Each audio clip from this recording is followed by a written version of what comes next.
ہم میں سے ہر بندہ سوچے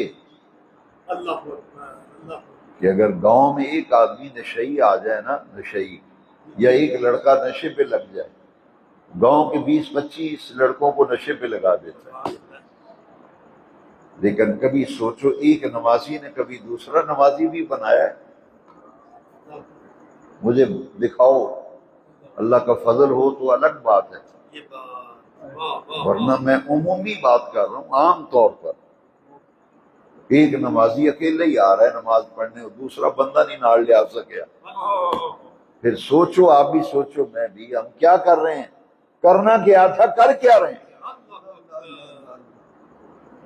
ایک آدمی گلی میں سے نمازی آتا تھا، وہی آ رہا ہے، اس گلی میں سے وہ دوسرا نمازی نہیں بنا سکا۔ ایک سگریٹ پینے والا 10 بندوں کو سگریٹ پہ لگاتا ہے، نشئی آدمی 10 بندوں کو نشے پہ لگاتا ہے۔ برائی پھیلانے کے لیے ساری قوتیں، شیطانی قوتیں مل کے زور لگا رہی ہیں، تو نیکی کو پھیلانے کے لیے نیک آدمی کیوں سویا ہوا ہے، اور نیکی کو پھیلانے کے لیے کیوں غفلت کا شکار ہے؟ اسی لیے قرآن مجید میں فرمایا کہ اس امت کے ذمے ایک کام لگایا گیا تھا، تأمرون بالمعروف وتنہون عن المنکر۔ یہ ہے غوث پاک کی تعلیم کہ خود بھی نیکی کے راستے پہ چلو، دوسرے لوگوں کو بھی نیکی کے راستے پہ چلاؤ، خود بھی بدی برائی اس گناہ سے بچو، دوسرے لوگوں کو بھی بچاؤ۔ امر بالمعروف نہی عن المنکر۔ اس وقت ضرورت یہ ہے، میں نے بڑی ریسرچ کی ہے، میں اس نتیجے پہ پہنچا ہوں کہ اس قوم کے نوجوانوں کو اگر سنوارنا ہے، ان کا اخلاق، ان کا کردار، ان کے معاملات دین کے ساتھ اگر انہیں جوڑنا ہے نا، تو پھر انہیں اللہ کے ذکر کی طرف لاؤ، انہیں اللہ کے تقریروں سے اب مسئلے حل نہیں ہوں گے، ہوں کم اگے نکل گیا تقریرات،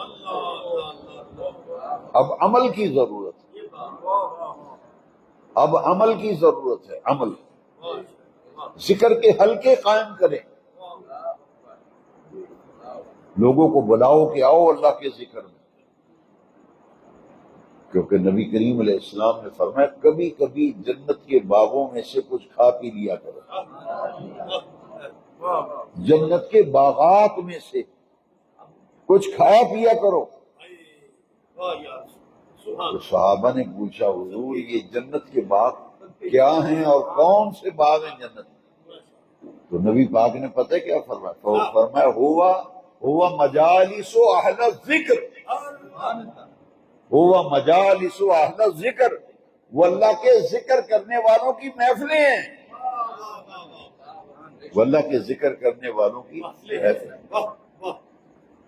اور ذکر کی ایک محفل میں اگر آپ کو جانا نصیب ہو گیا، ذکر کی ایک محفل 20 لاکھ بری مجلسوں کا کفارہ ہے۔